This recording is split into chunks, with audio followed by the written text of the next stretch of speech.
What's up? What's up? What's up? It's your boy Giles here, and today we're gonna be starting a Mygm on NBA 2K20. All right. So the ranked versus unranked thing, I'm gonna go to unranked because I really do want to be able to add custom rosters and custom draft classes. That's the biggest thing I'm looking for in this series. Difficulty, of course, we gotta go hard difficulty. Of course, we have to go hard difficulty. And now it's time to pick a team. The teams. I think we actually gonna take our talents to ATL. You know, we have an established star caliber, definitely all-star caliber, not necessarily superstar caliber player yet. And I feel like it'll be really fun to build a team around Trae Young. So this is what we're going to start with. As you can see, we're 80 overall. We have 86 offensive rating, a 74 defensive rating. And our total budget right now is 175.50 million. All right, our player budget is 122 million. All right, our current player rule is only 84. So we have almost 40 million to play with the existing roster without making any changes. So we're definitely gonna have cap space going into this offseason. And of course, this offseason, players such as, I believe, Kawhi, KD are gonna be in the free agency if they opt out of their contract. So that's something definitely to look into. Okay, so now we're gonna look at the governor preferences. So he's a 3-star on money. He's not too important. 2-star team success, which is not really important.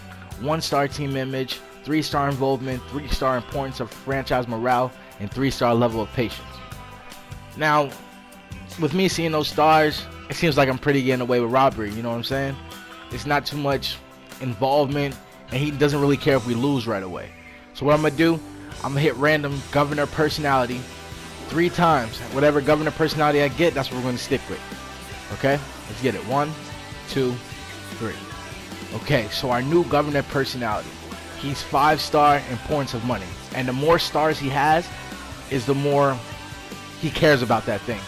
So, for example, 5-star importance of money, he really likes his money. He wants to make money. He doesn't want to spend as much money.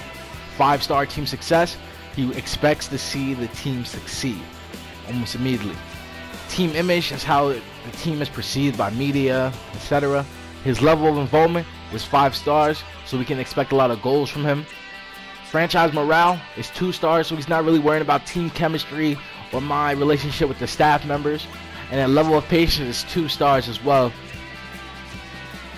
So with the level of patience, I'm not sure if the 2 stars means he's going to be quicker to fire me because he has less patience, or if it's higher, he has more level of patience. So I'm assuming that means he has less patience. So if we don't immediately begin to make money and succeed, we might get fired. So now we're going to go ahead and start this. So the name. So of course, the name for this series, we're going to go with Mr. MJ Rojo. That's going to be our GM for this series. So let's get into it.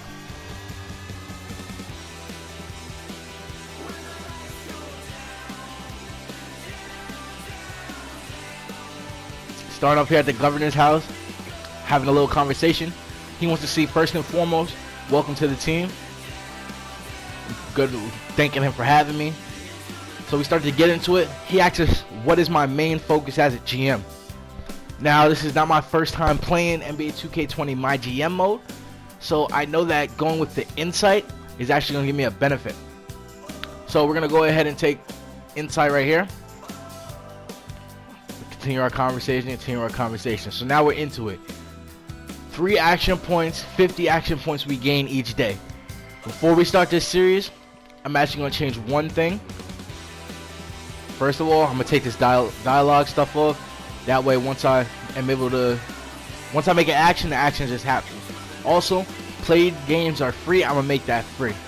Now this, I know there might be an issue with this. I'm going to add 1 extra action per day. But this is not my first Mygm time playing Mygm. So when you only have 0.5 action points per day, you skip over a lot of games. So by me putting 1 extra action point per game, I can almost guarantee me playing at least 1 game each episode. So here we go. That's the only thing I'm really going to change. Just look through the settings. Games difficulty, I'm definitely going to put that on Hall of Fame. Quarter length, I'm going to put up to 8 minutes. I'm going to put up to 8 minutes at the moment. Now fatigue, we're definitely going to have on. Game speed, I like to bump the game speed up to about 60. Foul out, we're going to keep that normal. Shot feedback, keep that normal. Nothing really changes. That's going to be off of the settings. Now, there's sliders, there's different sliders I can adjust in terms of contracts, progression sliders, trade sliders. One thing with contracts, I don't really like 2K's contract system when it comes to free agency. Players that normally wouldn't get close to max contracts do get close to max contracts.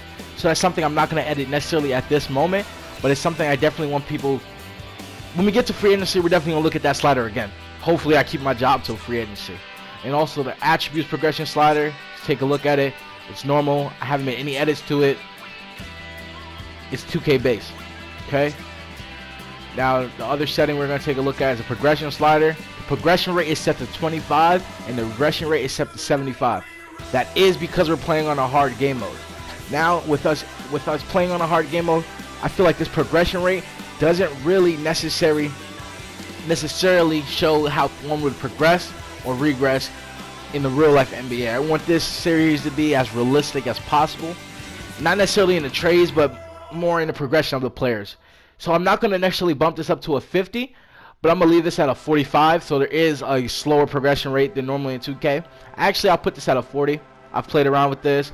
I feel like anywhere between 40 and 45 is a nice progression rate to realistically show what would happen in the NBA. Now the regression rate, I'm going to slide the regression rate back slightly.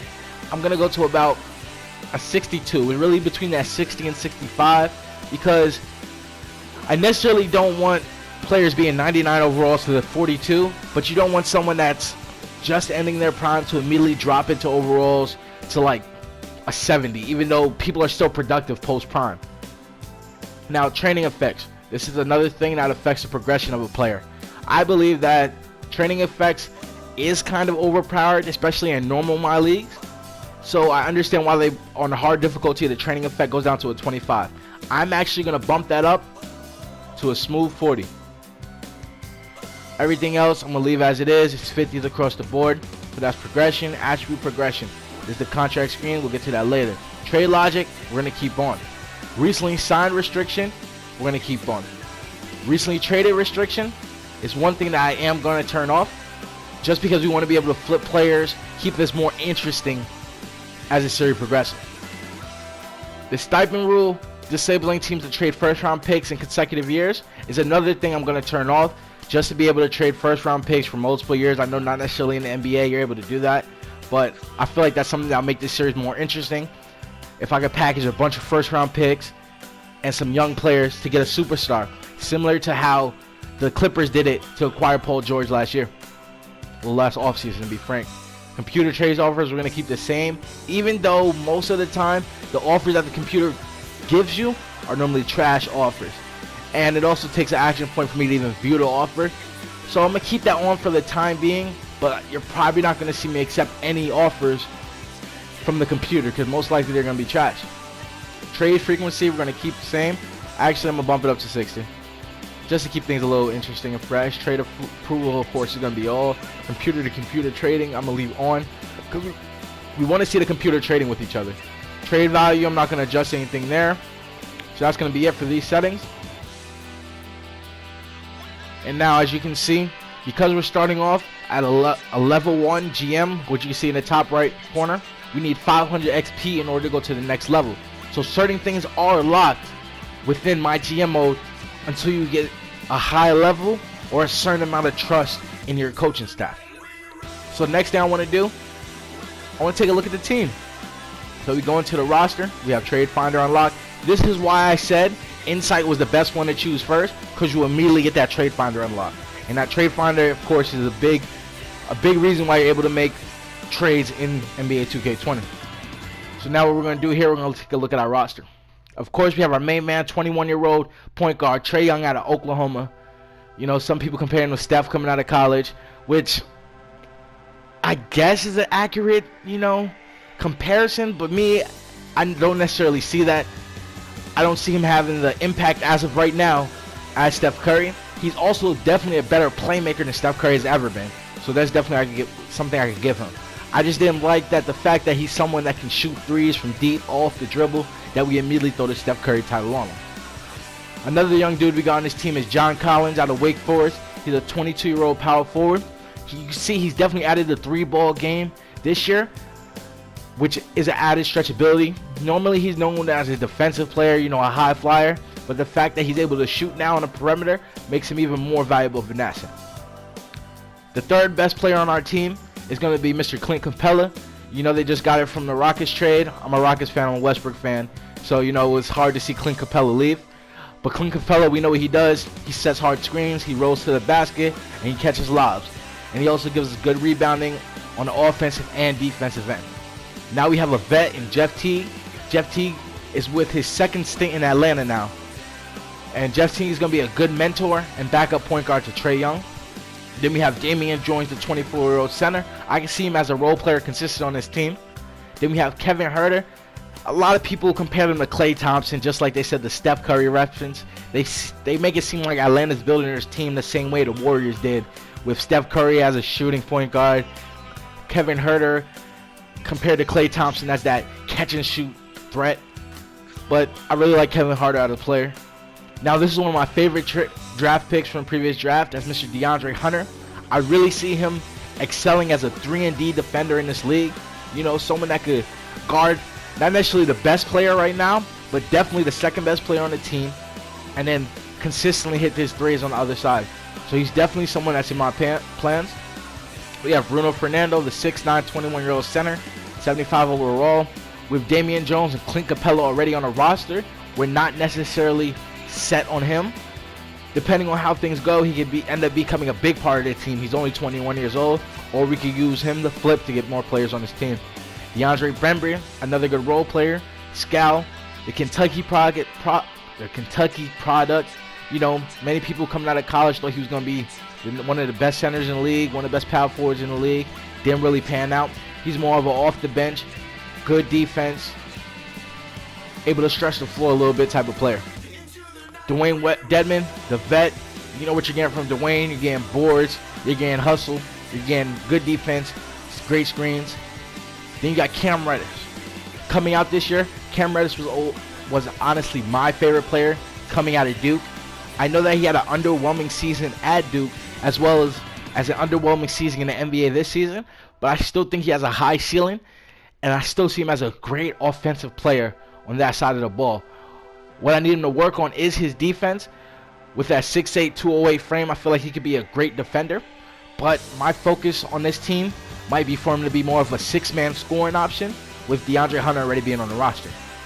Then we have, of course, half man, half amazing, Vince Carter. This might be his last year in 2K. I know that this was apparently his last year in real life. He didn't really want a farewell tour, but to see him retire, especially with the season ending the way it did, is something that's definitely going to hurt, especially someone that's a Vince Carter fan. So, you know, I want to give him a good farewell. If I could re-sign him this year and he doesn't re-sign him, and he doesn't retire, I definitely will re-sign him. Next, we have some filler guys, basically, in my opinion. No disrespect to them. I'm sure they're great hoopers in real life. Just, the NBA has the best hoopers in the world, so it's hard for everyone to be great. But we have Trevon Graham, Brandon Gooden, and Charles Brown Jr. Charles Brown Jr. is actually currently in the G League in 2K. But one thing I'm definitely going to do off the gate is I'm going to take Mr. Cam Reddish here.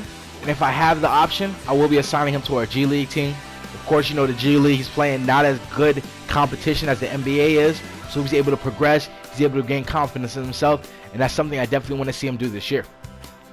So now, you see we just use an action point in order to change that roster. Even something simple as sending Cam Reddish to the G League. So the next thing I would like to look at is my coaching staff. So unfortunately there was an error with my original recording of the coaching staff, but I did go ahead. I believe I fired everyone on my coaching staff, brought in all guys that I really like. So CFO, we have Luke Kerr. He does have the economical badge, which reduces game day expenses by 5%.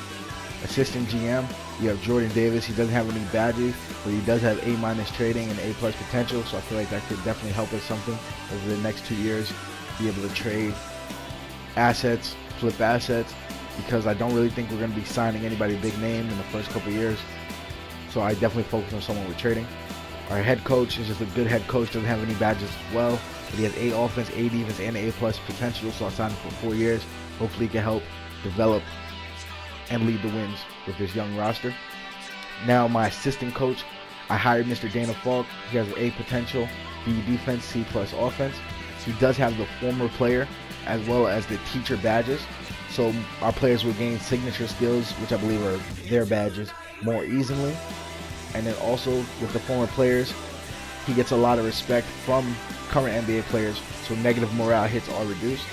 Then head scout, we went with Mr. Cuber Gooding, and he had the hard worker badge, which gives us one additional prospect to scout every scouting period. He also has A scouting, A plus potential. And then with trainer, we went with Mr. Sean Lee. He has a B minus training, A plus potential, and he has the fitness guru badge, which allows players to work harder in the gym and tire less quickly in the game. So this is my coaching staff. So now we're going to take a look at the skill point tree. So by clicking insight, when I first spoke to the governor, I got insight 1, which unlocked the trade finder. As I said before, it's a crucial aspect in, getting the trades I want. So now the next one I'm going to unlock is actually going to be co-worker care, so that I can chit chat with the staff. Now, as I said earlier, in order to unlock certain things within the MyGM mode, you have to have a certain level of trust between you and your coaching staff. So this right here will allow me to chit chat with my coaching staff, which in turn will allow me to gain more trust with them. So I'm going to go ahead and unlock that. So now we have Trade Finder as well as the ability to chit chat with our staff. So now a couple days simulated, our first game simulated, we're now 1-0. We beat the Detroit Pistons because throughout signing your staff, it simulates after probably like 3 signings each, I believe so. So now we're speaking to our governor. He wants us to get more veteran talent in this locker room. But for this team I'm trying to construct, I do not necessarily, as the GM, want or need more veteran talent at this moment. I still have Jeff T, Dwayne Dedman, and Vince Carter as my veterans on this roster. And I believe at the moment I'm okay with veterans, so I'm going to tell them I make no promises. Now, promise to complete, it's a bigger gain when you complete the task, but it's also a bigger loss when you don't. Express doubts is probably that in the middle between gain and loss, and make no promises means that there's little difference whether I accomplish the task versus not accomplishing the task, and this is not a task that I see myself accomplishing, so I'm gonna go and make no promises.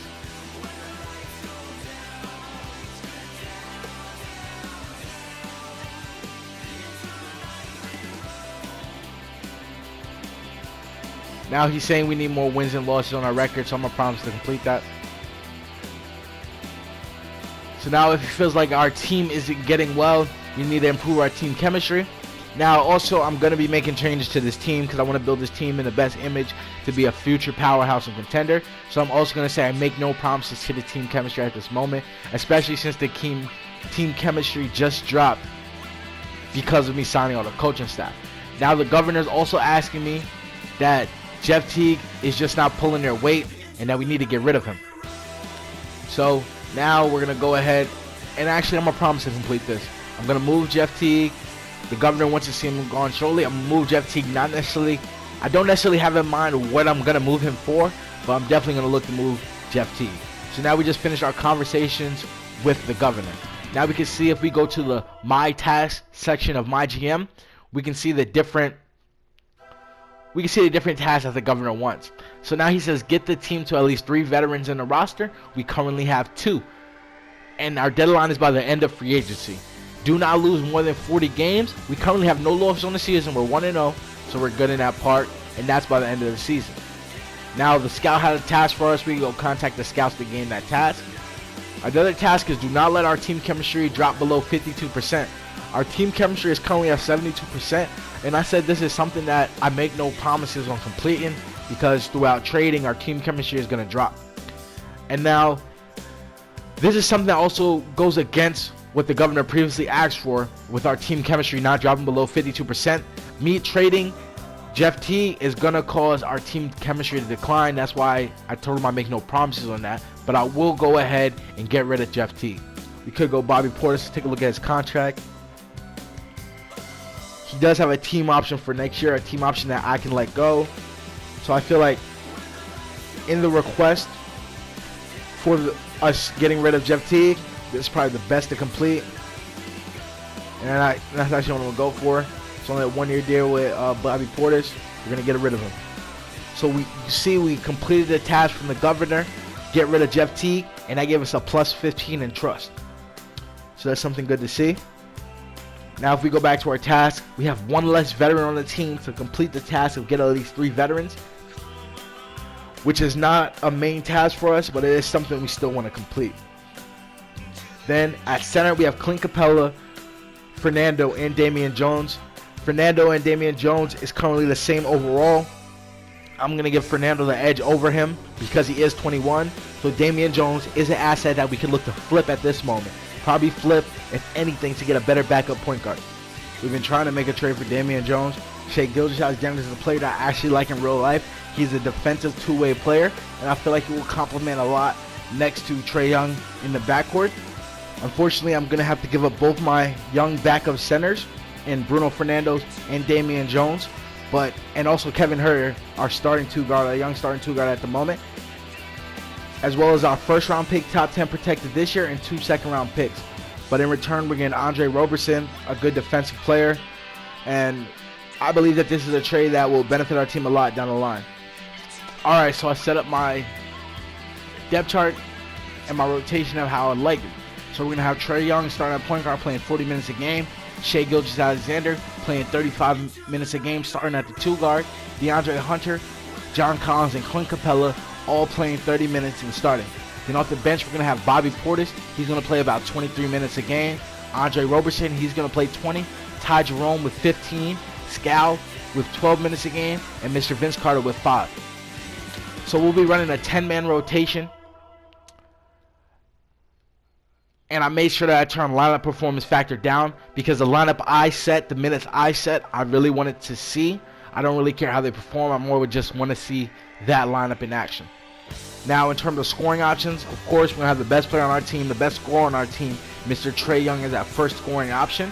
And we're going to have our second scoring option in Mr. Shai Gilgeous-Alexander.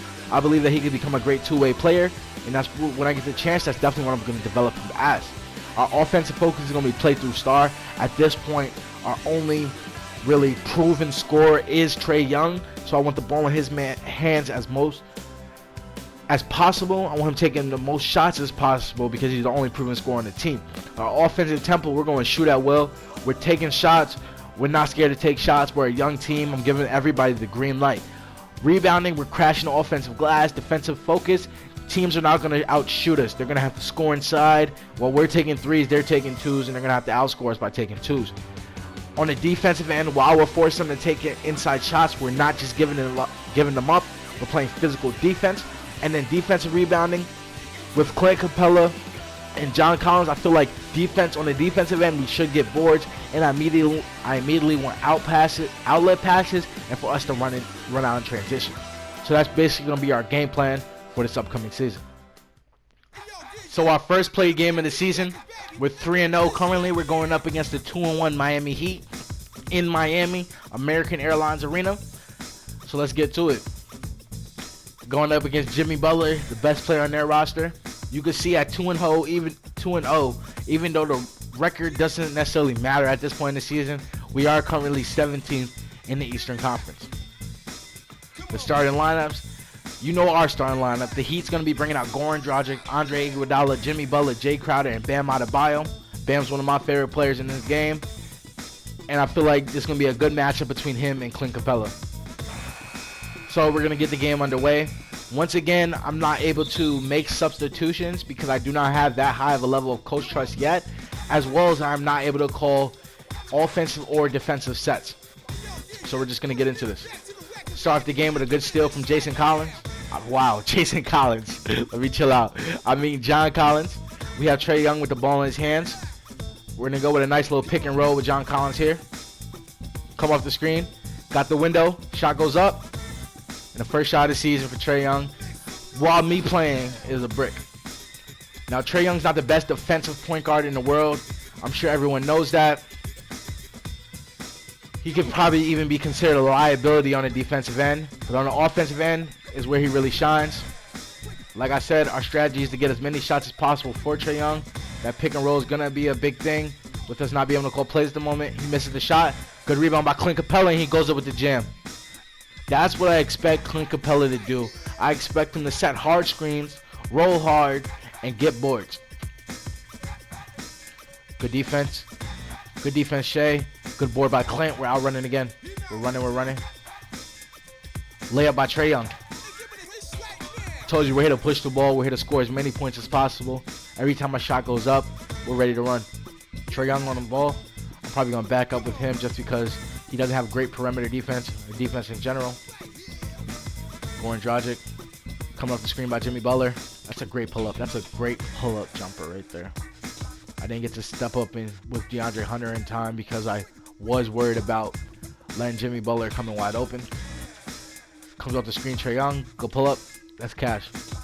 Oh, gotta hit that. Clint Capella. Oh! That's what Clint Capella is here for. To clean up for Trae Young's misses. I like it. That's a good miss by Tyler Hero. And we're off to the run-in. Pull back. That's Tracy. Trae Young, green light. Bang! That's what I expect from Trae Young. I need him to be the scorer on this team. Trae Young comes back on offense. Once again, remember, we're looking to score fast. That's too much space. That's too much space.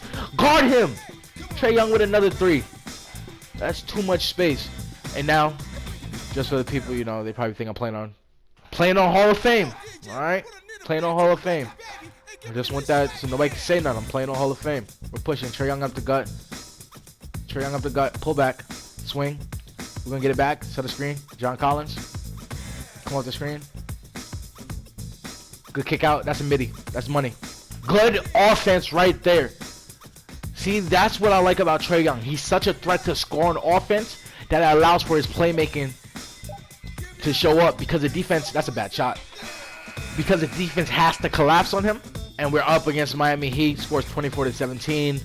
I'm sorry I keep saying this, but remember, due to the coach and trust system, I'm not able to edit coaching settings at the moment.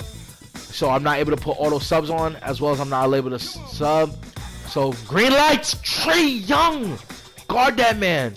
But like I was saying, we're still not able to make the subs that we need to make so that our players are not out here wasting a lot of energy. Hopefully this doesn't lead to anyone being hurt this game. This will be the only game I play this video. So next video, I will have that setting on. Ali. Hey! I will have that setting on for auto subs to be made. We're pushing though. We're pushing. We're looking to score in a hurry. Like I said, Trae Young's our number one offensive option. That's a good kick.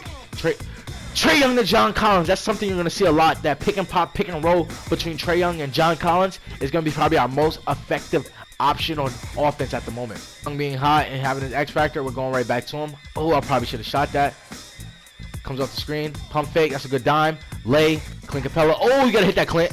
That's a steal. Good steal. We're pulling that. Trae Young. I know I said he was a liability on the defensive end, but that was a great defensive possession right there by Mr. Trae Young. We're back on the ball. Timeout Miami Heat. We're up by 14. 6 minutes left in the second quarter. This is what I like to see. This is Atlanta Hawks basketball at its finest.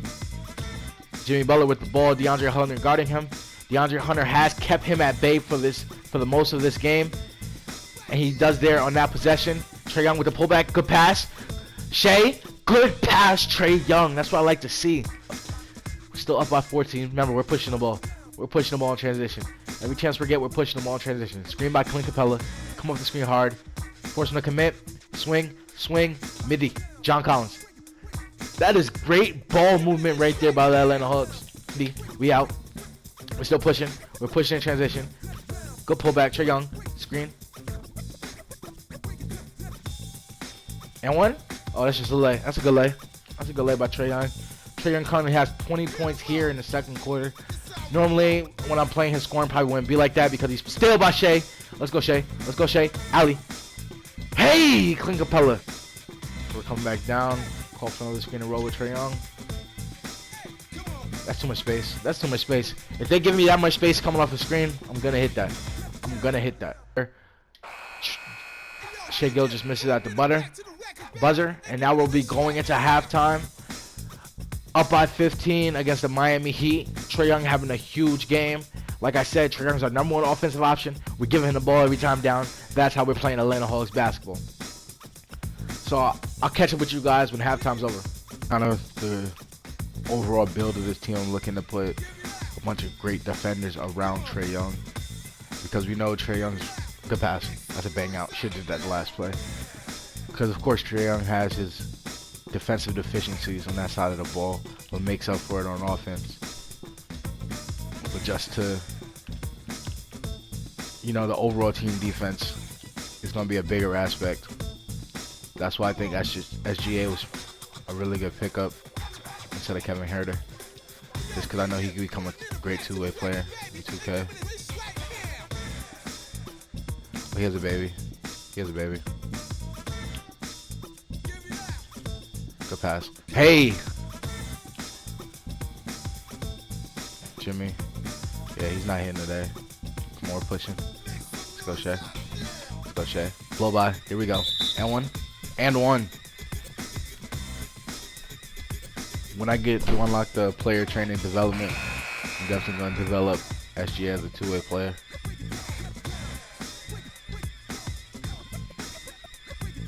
And he hits his free throw. That's what I like to see. That's a bad shot. We're pushing.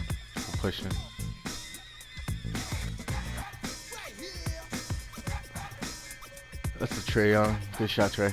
It was a bad release, but good shot, Trae.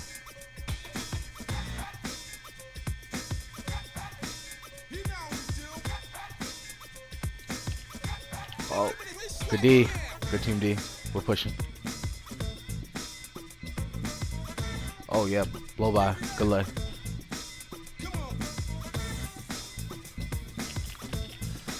Once again, not able to make subs. Not able to put auto subs on.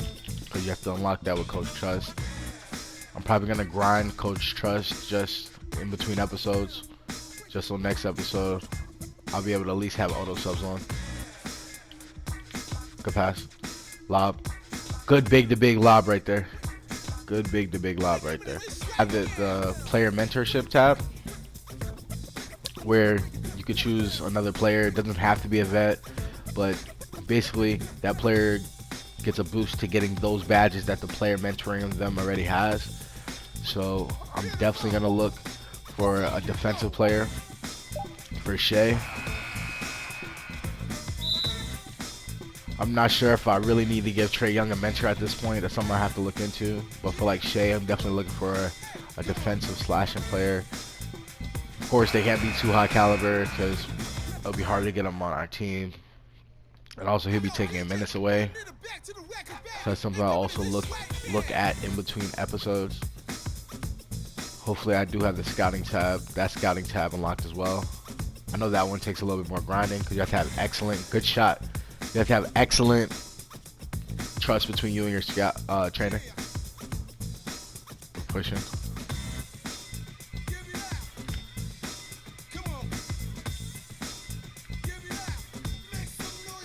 Let's go with the fade here. See if he bites. He does. Tracy. That's what I'm saying. If we were to move John Collins to the 5, he'd be able to still hold himself inside, as well as be able to stretch out the floor with his shooting ability. Of course, Miami's not one of the most elite teams in the league, but they're definitely a better team. They're great defensive play, so I expected a better showing from them. And once again, just in case anyone's wondering, I am playing on Hall of Fame. I might look to change the sliders, not for the next game, but maybe if the next game's not as close, I might adjust the gameplay sliders to make it a little bit more difficult.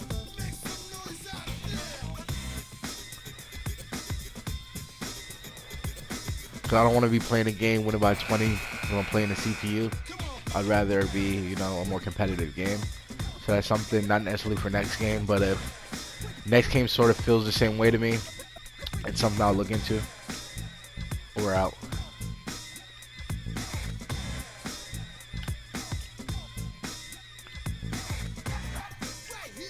Good pass.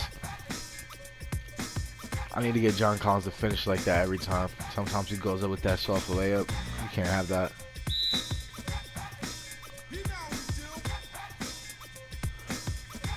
Up by 17, 2:41 left. The Heat calling timeout. Looking like a done deal at this point.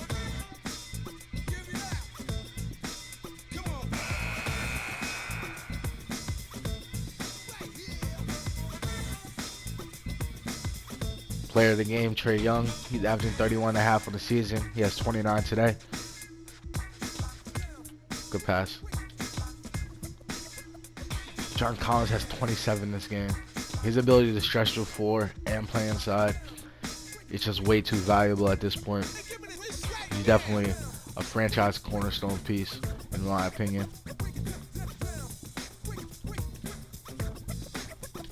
Good shot, DeAndre. DeAndre Hunter finally on the board with that too.